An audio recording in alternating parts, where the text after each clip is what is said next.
मैं इस सीरीज की स्टार्ट से एक लफ्ज़ ट्रांसलेटर बार बार यूज़ कर रहा हूँ।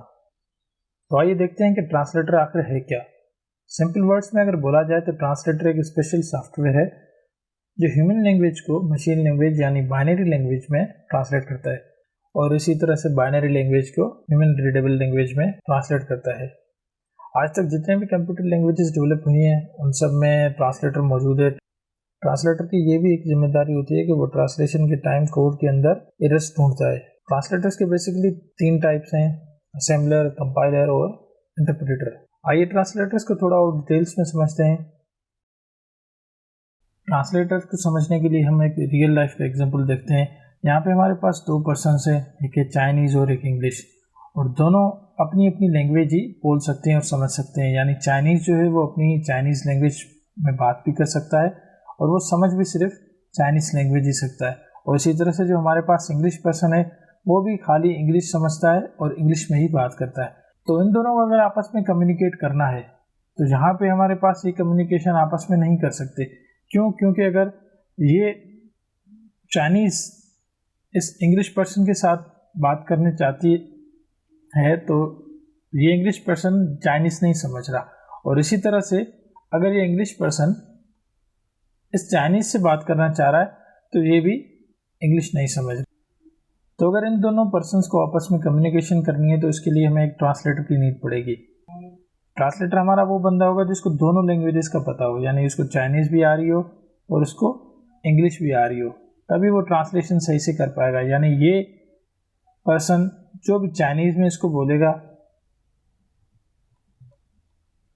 वो ये समझ के इंग्लिश में ट्रांसलेट करके इस बंदे को बताएगा, और इसी तरह से ये जो बंदा इंग्लिश में इसे बोलेगा वो ये चाइनीज़ में ट्रांसलेट करके इस लेडी को बताएगा। ट्रांसलेटर का मेन पर्पस क्या हो गया? इन दोनों के बीच में जो गैप है उसको फिल कर रहा है।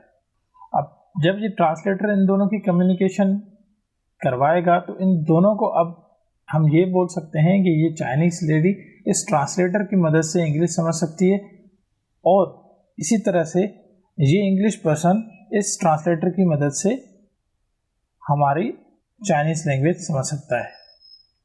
तो ये तो हो गया एक रियल लाइफ एग्जांपल ट्रांसलेशन का। आइए अब कंप्यूटर में देखते हैं कि कंप्यूटर किस तरह से मशीन लैंग्वेज को हमारी ह्यूमन लैंग्वेज में और ह्यूमन लैंग्वेज को मशीन लैंग्वेज में कन्वर्ट करता है। तो जैसे कि मैंने यहाँ पे एक सी का एग्जांपल लिया है, यानी ये हमारे पास एक C++ की फाइल है जो ह्यूमन लैंग्वेज में यानी इंग्लिश में लिखी हुई है। ठीक है, ये इंग्लिश में लिखी हुई है। अब ये हमें कंप्यूटर को भेजनी है, यानी यहाँ तक भेजनी है हमें, जो कंप्यूटर की लैंग्वेज है उसमें 01 में। तो उसके लिए हमें क्या नीड पड़ेगी? एक ट्रांसलेटर की। यानी हम ये इंग्लिश की फाइल जो हमारे कोड की फाइल है वो हम ट्रांसलेटर को भेजेंगे, ट्रांसलेटर उसको कन्वर्ट करेगा, यानी वो इस इंग्लिश लैंग्वेज को समझ के जो इसके इक्वल हमारा बाइनरी कोड होगा वो यहाँ ट्रांसलेट करके हमें दे देगा। यानी ट्रांसलेटर का यहाँ पे वही काम है, ट्रांसलेशन कर रहा है, लेकिन यहाँ पे ये ट्रांसलेशन किस चीज़ की कर रहा है?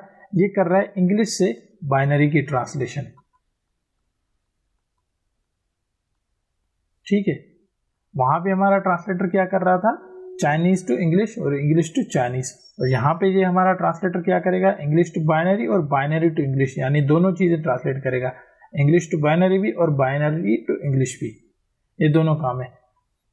जब ये बाइनरी में हमारी फाइल ट्रांसलेट हो जाएगी तो कंप्यूटर उसके बाद क्या करता है? जब आपका कोड ट्रांसलेटर से होके बाइनरी फाइल में कन्वर्ट हो जाता है तो वो बाइनरी फाइल हमारे प्रोसेसर के अंदर चली जाती है। यानी ये जीरोज और वंस जो होते हैं, 01, ये प्रोसेसर के अंदर आते, ये प्रोसेसर के अंदर आ जाते हैं, और प्रोसेसर इन जीरोज वंस की इंस्ट्रक्शन को समझ के जो भी ऑपरेशन परफॉर्म करना होता है वो करके उसके बाद हमें रिजल्ट